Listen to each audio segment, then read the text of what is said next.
Hello everyone, আসসালামু আলাইকুম। তো সবাই কেমন আছেন? আশা করছি সব ভালো আছেন। আলহামদুলিল্লাহ আমি অনেক ভালো আছি। নতুন রেসিপিতে সবাইকে স্বাগতম।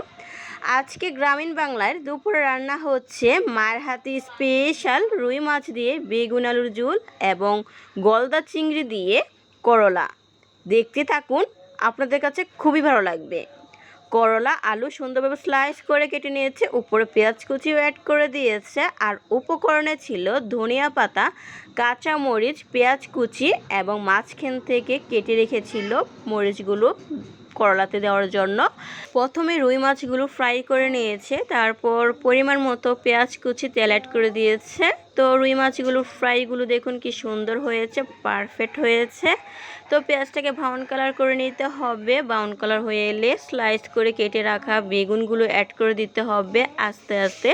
স্বাদ মতো লবণ দিয়ে এখন কষিয়ে নিতে হবে। মাটির চুলাতে রান্না বসিয়ে দিয়েছে। মাটির চুলার রান্নার সাথে অন্য কোনো রান্নার তুলনা হয় না, খুবই সুস্বাদু হয় খেতে। তো পরিমাণ মতো হলুদের গুঁড়া, মরিচের গুঁড়া অ্যাড করে দিয়েছে। মশলাগুলো এখন মিক্স করে নিতে হবে। মিক্স করার পর মাছগুলো অ্যাড করে দিতে হবে। মাছগুলো দিয়ে পরিমাণ অনুযায়ী ঝোল অ্যাড করে দিতে হবে। আপনাদের অনুযায়ী আপনারা ঝোল অ্যাড করে দিবেন।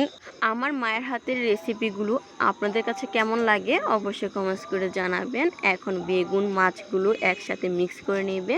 তো পরিমাণ অনুযায়ী ঝোল অ্যাড করে দিয়েছে। এখন বলক আসা পর্যন্ত অপেক্ষা করতে হবে। তো কাঁচামরিচ উপরে দিয়ে দিবে। এভাবে যদি রুই মাছ দিয়ে বেগুনটা রান্না করেন খেতে খুবই সুস্বাদু হয়। অবশ্যই বাসায় ট্রাই করবেন, আপনাদের কাছে খুবই ভালো লাগবে। ধনিয়া পাতা কুচি অ্যাড করে দিয়েছে। এখন নামিয়ে নিবে।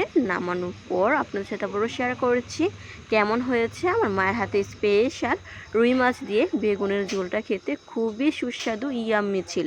আজকের রুই মাছ দিয়ে বেগুনের ঝোলের রেসিপিটি এখানে শেষ করছি। চলুন দেখে নিই গলদা চিংড়ি দিয়ে মা কিভাবে করলা রান্না করে। প্রথমেই করলা সুন্দরভাবে স্লাইস করে কেটে ধুয়ে পরিষ্কার করে নিয়েছে।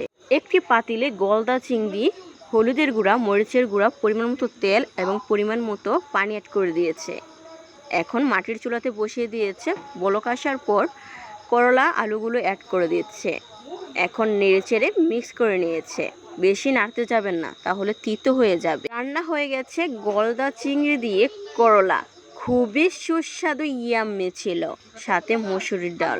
আজকের রেসিপিগুলো আপনাদের কাছে কেমন লেগেছে অবশ্যই কমেন্টস করে জানাবেন। আর বিকেলে নাস্তায় ভাইয়া নিয়ে এসেছেন নান রুটি এবং পোড়া মুরগি, সাথে সয়া সস, মশলা সসও ছিল।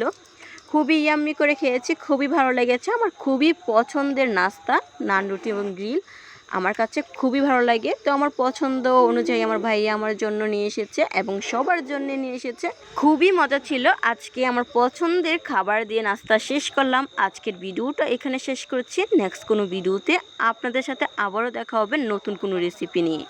সবাই ভালো থাকবেন, সুস্থ থাকবেন। আল্লাহ হাফেজ।